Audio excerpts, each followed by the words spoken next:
就据你所知，现在在中国吃狗肉这个现象还普遍吗？因为我是广西人，所以我觉得在我们广西吃狗肉是个很正常的一个现象，而且现在狗肉在全国的一个普及范围，我觉得都有很多人去吃。其实吃狗肉在玉林是最出名的，就玉林的狗肉节，这个你也了解过的。我了解过，玉林这边的那个荔枝狗肉是比较出名的。当时我在上大学的时候，还专门去那边跟朋友一起去尝了一下它跟我们桂林的做法不太一样它是用荔枝来煮的，然后桂林这边是稻香狗肉为主。它那个玉林狗肉节是怎么样子的呀？玉林狗肉节的话，它就是政府主办的一个民间的一个节日嘛，当天会有很多的一些商贩，然后还有一些餐馆在那里摆的那个小摊小贩，然后给大家来品尝，然后顺便再销售它的一些狗肉产品。在玉林的话，菜市场里面大家都可以看到狗肉作为一种猪牛羊一样的一个商品在售卖。这个相对于以前的话是有很大的减少和下降，因为养宠物的人越来越多了嘛，然后对于狗肉的食用，大家抵制的也多了一些。我觉得在广西挺普遍的。我之前带我家猫咪去一家宠物店，然后那个宠物店旁边就是一家狗肉店。我觉得像我们南方这边普遍都，包括广东，都挺喜欢吃狗肉的。然后我朋友里面，基本上都吃狗肉。我自己也喜欢吃，在桂林还是比较普遍的，很多人都会吃。我现在在广东广州生活，其实在广州还有一些比较大型的狗肉馆。在中国其实不太多，但是在本地我觉得还好。我所知的话，就是在农村有一些人家还是会有吃，但是其实这种可能大多数存在于一些老一辈的人。也挺普遍的吧，在农村他们就是开那种宴会啊，都会有的。在中国吃狗肉这个现象普遍吗？应该不是很普遍吧，好像年纪大一些的可能会比较喜欢吃我周边的同事好像有一些当然也有可能他们是外地的，可能接受不了，有一些爱狗人士啊之类的。我觉得挺多的吧，但是我不吃我爱狗人士。然后我身边的朋友们就年轻人都是反对吃狗肉的。广西省这一块都会吃狗肉会比较偏多，因为这是当地习俗嘛都吃习惯了。有些人他就是从小就是接受了这种习俗文化加上以前国内是比较穷嘛，所以说就说吃的东西偏少所以说基本上就是养成了这个吃狗肉这种习惯。你自己吃吗？我不吃，就觉得太残忍了。你身边人有吃吗？身边有呀，我爸爸他会吃对狗肉。你爸爸吃狗肉，你会告诉他不要吃吗？会啊，我就是说狗就那么可爱又能陪伴我们，你还吃它就很残忍。他说都是肉嘛，吃一下也不怎么样。就是我有广西的朋友，他吃这个，他们就说这个东西叫香肉，然后好吃嘛，就是有一个特产叫脆皮狗肉、脆皮香肉。印象你一般是冬天去吃还是什么时候？一般是冬天。吃的频率高吗？不高吧，因为很久都没吃了。一般什么样的方式烹饪起来比较好吃啊？一般我们就是用家里面的，就是我们家乡的那种土黄狗，用那个我们特殊的那种材料，比如说豆腐乳还有那种沙姜那些材料都必不可少的，把它一起那个炒熟了，然后用锅把它黄焖了，这样的那个狗肉的那个香味才能够出来，对，才能够溢出来。你吃过吗？尝试过吗？我没吃过，不敢吃。我个人是很爱宠物的，就像小狗这一些小猫，我就觉得是很可爱的动物，所以我不敢去吃。临川这边的狗肉我吃过。狗肉跟其他的肉有什么区别吗？在味道上？感觉吃起来和兔肉的差不多，就是比较有韧劲的。对对对。好吃吗？对你来说？挺好吃的，因为我们这边本地人嘛，基本上挺多人都吃的。您自己吃过吗？我爸有时候会做，然后我就跟他吃，如果他不做我也不会吃。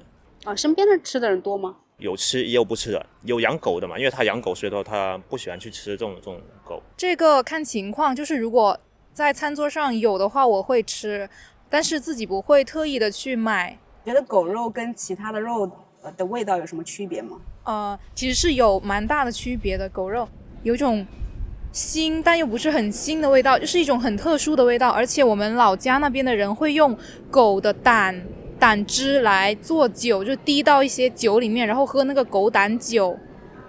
然后就是长胆子是吗？也不是，可能是有一种特殊的风味吧，我也没喝过。那个酒是黄绿色的。因为我们之前有采访过一些人，然后他们说，有朋友一边呢养宠物狗，一边也吃狗肉的。我老家那一片地区的人，很多都是这样子的，就是一边养狗，然后养了的狗狗的话，会把自己养大了的狗狗吃掉。他们养狗是出于一个什么目的呢？是看家的一个目的。就不是那种像年轻人养的宠物狗一样，没有太多的情感寄托，就是说。小时候就是家里的长辈会吃，然后在不知情的情况下就有吃过狗肉。你记得什么味道吗？感觉就非常硬，其实也嚼不动，我感觉口感一般吧。其实做法好的话，确实是算美味。您吃过吗？我不吃狗肉。首先第一个就是我其实是吃过的，但是因为我身体的原因，我吃狗肉会流鼻血。然后其二就是我心理上过不去，因为我家其实有一只陪伴过我很久的小狗，但是它也在我10多岁的时候去世了吧。从那以后我就不会去赞成这种吃狗肉的行为，但是别人的行为我也不能够限制，所以我就限制我自己，我不会去吃狗肉。你身边有认识的人吃吗？就长辈这些？有，就是广西人会有，而且广西很多狗肉店。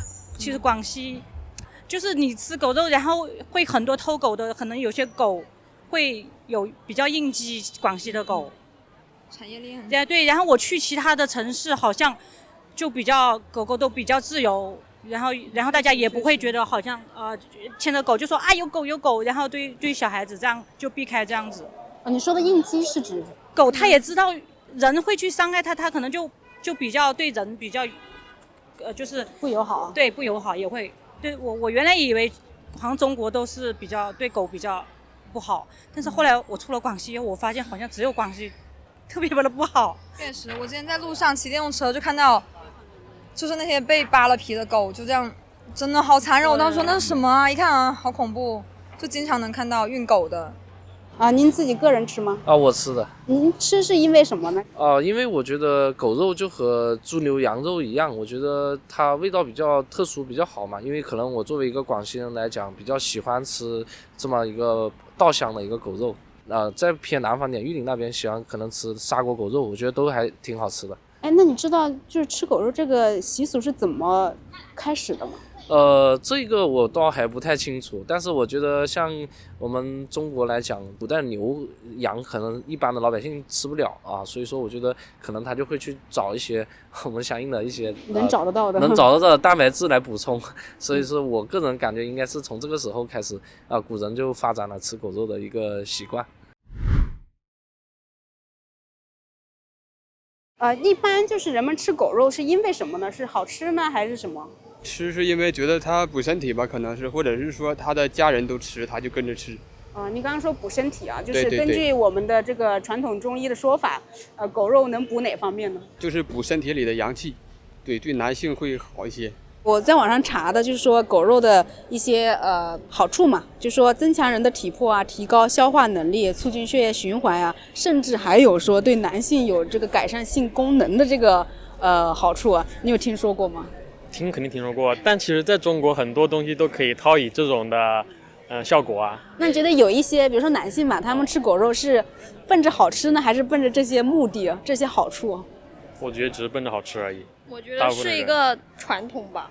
你就好像在玉林嘛，他们之前被称作是狗肉城，就可能就是大家就觉得这只是一个平常的动物的肉，那他人吃了，那我也跟着吃，其实也没什么，就可能只是把它视为是一个动物而已。就是像我们传统来说，吃狗肉有没有什么好处？比如说滋阴补肾，特别对我们男性来说有补肾的这种效果。那您吃了之后就有感觉吗？有啊，但是狗肉有一个弊端，你不能一次吃的太多，不然的话容易上火，你身体可能会消化不了，受不了。就太补了是吧？对，一次性不能吃太多。那你像你说吃的有好处，吃完之后有什么感觉呢？吃完了以后，比如说是更精神了还是什么？对，是更精神了。然后的话，但是浑身有点燥热。以前我们吃的话，有一次我吃了好几斤了，然后我感觉浑身都挺热的，因为它火气大嘛。然后必须喝点王老吉、凉茶什么的降火。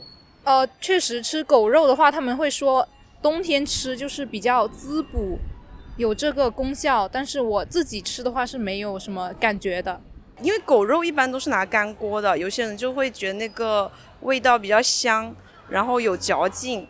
就是还有一些人会觉得狗会比较滋补，特别是秋冬的时候，有些人就会就会吃狗肉。其实这个就像大鱼吃小鱼的说法一样的，可能本身我们人类是属于高端动物嘛所以可能就有些人就觉得只要是低端一点的动物都能吃。可能从小家里面有人带着吃的话，他接受这一个肉类的话，他就会吃。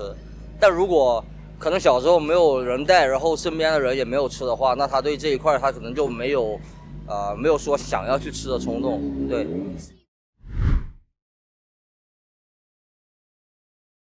那许多爱狗人士其实就像你也会认为这是一种残忍的行为嘛，因为狗被视为是人类的朋友但是呢，有一些就是可能吃狗肉的人会觉得，那这个是他们的传统习俗，或者是他自己的个人爱好也是应该得到尊重和保护的。那你怎么看待这两种不同的观点呢？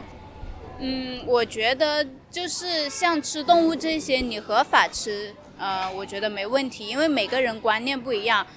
就是我们不能限制别人的行为，但是呢，我们可以限制自己的行为。现在其实我们国家很多网友都说，出一个动物保护法，我觉得这个很有必要，就是你要合法才行。因为首先我们觉得我们这边食用的这些狗，它本身就是，像其他的肉类一样的，都是饲养来就是食用的，不像是那些宠物狗之类的，也并不是说吃狗肉就代表不爱动物之类的，因为这是我们这边当地的一些习俗嘛，我觉得它存在的合理性。像人不可能不吃荤，对吧？如果你吃的肉，那其他的肉类也都是来自于其他的动物，那不可能说仅限于狗是我们的朋友，那牛啊、猪啊这些也应该是我们的朋友，对吧？像今天正好我看了一篇那个网上的有一个人爱狗的人，他发了就是很多狗很可爱的一面，然后下面就有人评论，然后就说什么鸡鸭鱼肉也可以吃，为什么狗肉不能吃？然后我就回复他，我说那你就别让狗狗去做警犬，去缉毒，然后去做导盲犬，还有那种治愈抚慰犬。就是对，我觉得这不能一概而论吧，不能说你吃鸡鸭猪肉就要狗肉也一定可以吃，我觉得每个作用不一样。狗狗，你对吃狗肉这个现象怎么看待？不理我，坚决拒绝。我们吃的土黄狗的话，一般都是看家的，或者是守在家里面那种土狗，不是现在社会上那些人养的这种宠物狗，或者是从外国进来的那种狗，所以说影响不大。但他们会说都是狗嘛，就狗也很聪明然后是人类的朋友就吃它们有点残忍。那是每个人的见解不同。那猪肉、牛肉、还鸡肉、羊肉不都是动物吗？只是说，吃狗肉的话，从某些方面来说是好像有一点残忍，是吧？但是的话，像我们这边南方人的话，这个吃狗肉的习俗已经延续了很久了。我们一时之间不可能说因为这个有些残忍对狗不厚道，然后就是放弃吃狗肉这个传统习俗。能吃但是你自己家养狗的话，你肯定是舍不得吃然后假如说桌子上这盘狗肉是你们家养的，会怎么样？你会吃得下去吗？那因为不是嘛，他们就觉得肉狗跟宠物不一样哪有那么多的肉狗有很多他们不够都是去偷的。其实也有人反驳就说那你说狗可爱的话，那其他的动物也可爱，那为什么我们还是吃呢？因为像猪那样的动物它也很聪明，但是它那么大个体型，它不适合作为宠物来养，它只适合作为那种就是养殖的家畜来吃肉的。它聪明，你把它放在屋里边，你当做这个宠物来养，那没有办法弄那么大一个，不好管它。那猪不是很可怜吗？猪可怜，关键是它整天除了吃就是睡啊，它也不干别的事儿啊。那狗能干啥？狗可以看家护院啊，可以陪伴人啊。我个人是这样看的，像现在我们大家都知道，比较聪明的动物有很多，比如像我们现在的章鱼，它也是比较聪明的一种动物嘛。那像现在我们很多人他在日料啊或者什么地方，那章鱼照样是作为一种很普遍的一种美食。然后作为大家说功能性的这个来讲，我觉得像现在的马、驴和牛这些东西，肯定比我们的狗的一个功能性的用途更加的广泛。但我们现在照样，我们都知道餐馆现在有很多马肉餐馆，还有我们的驴肉餐馆。我觉得狗肉不能作为一个专门的一个另类把它挑出来进行一个这个独立的抨击。前面讲的，他们会认为杀害狗是一个比较残忍的行为，但因为狗很聪明啊，或者是狗是我们的朋友啊，狗很可爱啊，但是呢，同时呢，他们可能也并不排斥吃猪肉啊、吃鸡肉啊，这些也智商很高啊，然后也很可爱的动物啊。你觉得这种是矛盾的吗？从实用的角度上来看，其实他们不是矛盾的，因为其实一个人他总是有多重标准的。你就好像我之前我不养龟的时候，我对于吃龟肉这种行为，我觉得还好吧。然后直到后面我家养了小龟，我开始会看它的一举一动，然后跟它产生情感上的链接，那我就会觉得我就不再想吃龟了。这个的话得看是什么情况，像比如说它如果是这狗是偷来的啊，或者是绑来的，就通过一些非法的一些目的来得到这个狗，那肯定是不行。但如果他是一个从小就是接受这种教育，就是说我祖辈产业我就是做狗肉的，我有这技术在，然后呢我养的狗也是属于那种也是国家允许的，有这种证，是允许养的这种肉类犬，就这种它食用型的那种犬类，就没必要去过多的去制止它，因为它从小的接触的这种环境因素，包括它是继承了它的祖辈的这个行业，你不能说我就不允许你开了。狗在我们的认知里面，它并不是作为食物的，就是在传统观念里面，狗就是一个就是我们陪伴人类的宠物。但你如果说猪啊、鸡、牛、羊那些家禽和动物本来就是在我们传统观念里面就是肉食，食品类的。还有就是一个食品安全类的问题，如果说吃那些猪牛羊鸡那些动物，它们是人类就养殖的，会就是比较安全一点，对。然后狗的话，很多狗是一些狗贩子啊，在外面把别人的宠物狗给毒过来的，那样就会涉及到食品安全问题。这个我感觉仁者见仁，智者见智吧。我是不提倡吃狗肉，但是也不反对。就是如果那个狗肉的来源是正规且合法的，我觉得适当的吃一点是无可厚非的。因为我们确实需要去摄入一些动物蛋白。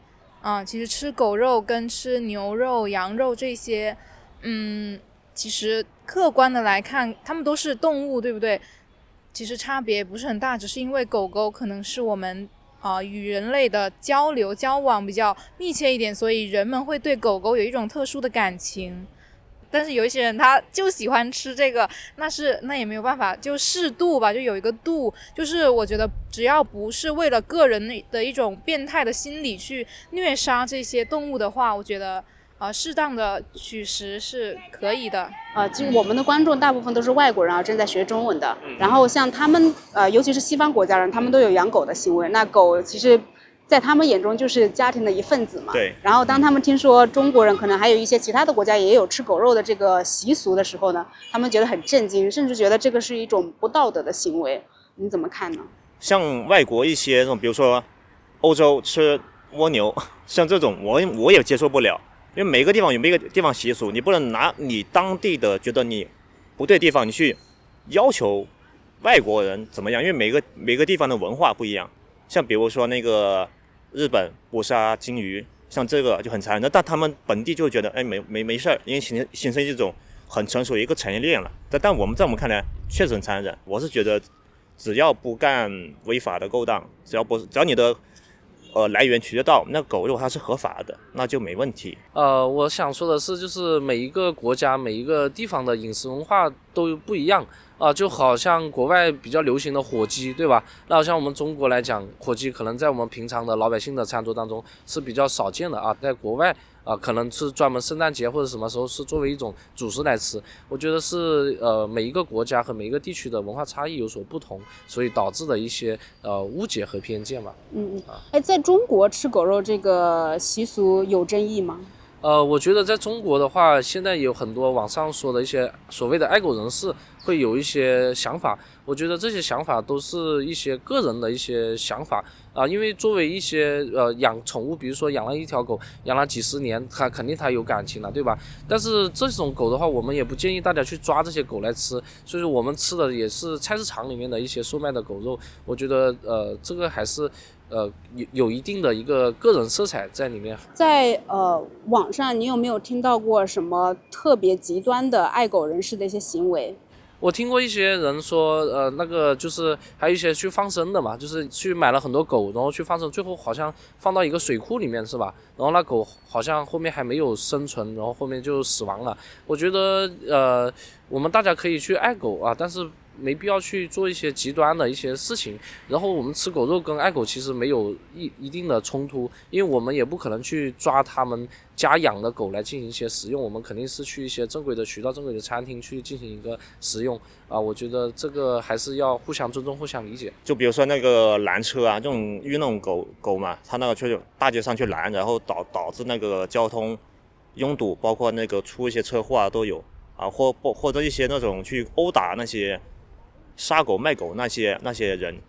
所以说我觉得这个行为是不太好，因为你首先你不能干扰别人，不能去违法，对吧？然后如果人家是那个偷来的、抢来的，或者是毒死了什么狗，你抓起来可以，但你不能动用私刑，对，你也得交给国家机关处理。其实有一些人反对吃狗肉，还有一个原因是觉得很多狗肉馆的狗肉的来源不明，就可能是毒死的狗，或者是被拐骗来的狗。我觉得其实在我老家那个地方，我也是见到有养殖狗肉的场，但是虽然那个狗的状态可想而知不会很好，但是其实也算是正规的，像那种牛羊的养殖场一样，都是蛮正规的。我觉得如果是真的是被毒被骗的话，它那个量不会那么大，就是因为狗肉馆是需要定期去供应一些狗肉的所以说很多狗肉馆应该不会去使用这些去骗取这个狗什么毒死这个狗的途径来获取一些狗肉。现在来说的话，我们村的狗其实是很少了，有很多狗呢，要么就被毒死了，要么就被偷走了。我看见网络上也有很多人说，现在偷狗贼很多，太多了。那偷狗贼如果被发现了或者被抓到了，会被判刑吗？不会，这种可能会赔钱但是应该不会说会负什么刑事责任，这些应该不会。其实以前的话，我们老祖宗对于狗狗都是属于散养的，但是现在很多人都是属于室内养，对，关起来养，因为真的很怕有一些偷狗贼，要么就是有些人放农药毒死了。这种现象是有，但是我估计不是很多，因为的话，现在养的宠物狗不是我们南方人，特别像我们本地吃的那种口味，因为宠物狗的味道和家里面养的那种土黄狗，它的那个味道是大不一样的。味道有什么区别呢？那个现在呢养的宠物狗有一股骚味是很重的，你不管加了什么料进去的话，用我们传统方法，那股骚味它是去不了的，而且它的口感、质感和我们那种土黄狗的话差了很远。说白了就是说不怎么好吃。其实我家里之前也是有一只这种土狗，在家里的时候我被它咬了一口，然后我爸就把它拴在门口的树上了，它就被偷走了。估计也就是因为可能就进别人的锅，上别人的家餐桌了，这个可能这些情况还是挺多的。我觉得毒狗和吃狗是两个性质的一个问题，肯定是抵制大家去做这种行为我们也不提倡去做这种是属于一种犯罪的一种行为。但是我觉得吃狗肉并不代表的是要去以这种方式去捕获。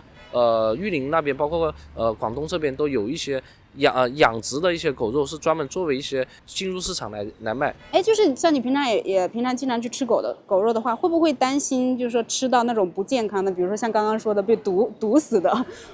首先我觉得像现在这种行为，它是一些少量的一些个别的一些行为，但现在市场上大部分，我觉得餐馆里面如果是正规的餐馆吃狗肉，应该不会碰到这样的一个情况。如果就算碰到了，那也餐馆它肯定他自己要负一定的责任，对吧？其次的话，我觉得狗肉作为一个已经比较成熟的一种餐饮文化来讲，它如果经过这个高温的一个烹煮和一些黄焖，我觉得一些细菌还是可以有效的杀死的。还有，我就希望真的有动物保护法吧，就像那些虐狗的、虐猫的，赶紧。这些虐狗虐猫的，他们被抓到后会有惩罚吗？没有，好像没有，只会有一些社会性死亡吧，只能说。那偷狗的呢？如果被抓到呢？那只能就是说当财产处理吧，就是偷了你的财产，可能要索赔啊什么的。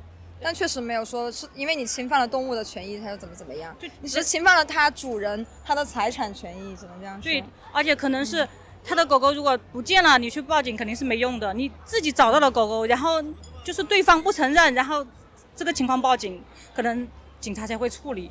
我还有听说过，在广东有那种偷狗贼啊，然后被村里面抓到会暴打一顿的。我觉得村里面可能会比较那个团结一点。你支持他们这种？肯定不支持暴打，那就是报警。你可以抓到他以后，你就报警，让警察来处理。说实话，我不支持，但是我觉得他被打他是应该的，活该。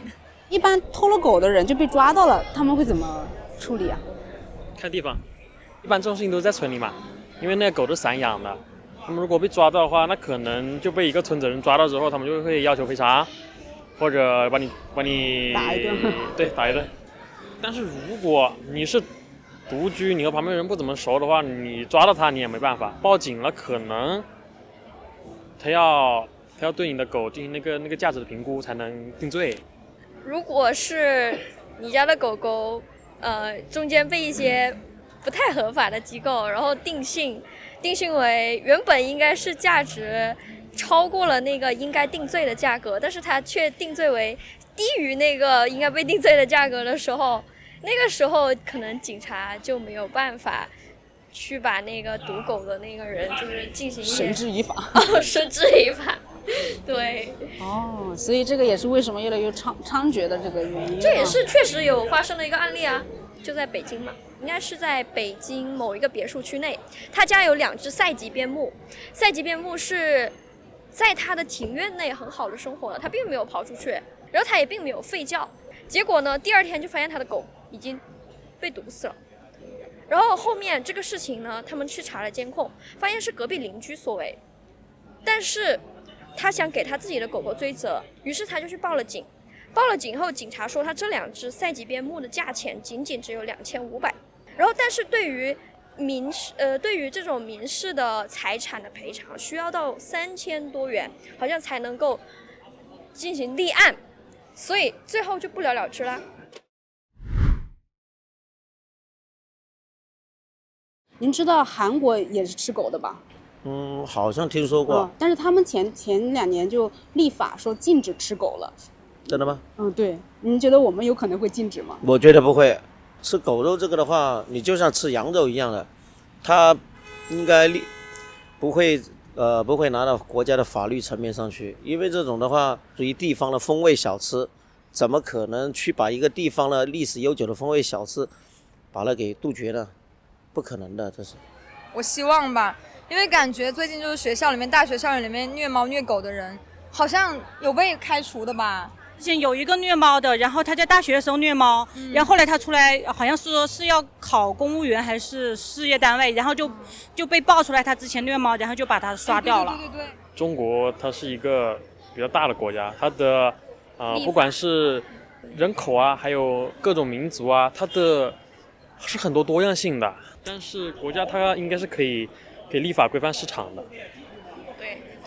是的。我是觉得像韩国还有一些已经立法的国家来讲，可能是他们的一些信仰还有他们的民众达到了一定的这个支持率，所以说国家层面才进行了个立法。我觉得中国也是一样的，如果是我们14亿人口啊，那么有大部分人都是反对吃狗肉的，我觉得立法也是没有问题的，因为大家毕竟现在是个民主的一个社会国家嘛。那如果未来立法禁止吃狗肉的话，那你是不是就不会吃了？我觉得如果是法律上不允许吃的，这个违法犯纪的事情，大家都还不会都不会去尝试去做这种事。但是如果是没有立法的情况下，我觉得合法的情况下，我还是会去继续想吃的时候会去吃啊，不说经常吃。我觉得这个还得是出于一个保护法，动物保护法。合法的话，你可以去吃它，对，但是不合法，你真的不能随随便便去贩卖人家的小动物，偷人家的，然后拿去杀了，这种真的很残忍。那别人是别人呢，我们不能崇洋媚外啊，就是地方有这个习俗，你让他硬改，他也改不过来呀。那一些亚洲国家，就像泰国啊、韩国，都已经立法就是禁止吃狗肉了。你觉得我们未来可能会有类似的措施吗？我觉得应该不会，因为也不可能禁食猪肉、禁食牛肉吧。因为你要这么说的话，那肉狗和肉牛、肉猪都是我们的朋友。对，但是我们又不可能只吃素。我觉得我国可以立这个法，但是可能实施的话比较困难，因为我国的人口比较多嘛，然后还有老一辈的那个思想观念会比较固执一些，也还得靠我们就是新一代的年轻人树立新的意识，然后有这个意识了才能立这个法。我觉得这个可能性不是很大，因为中国这个人口太多了，太庞大了。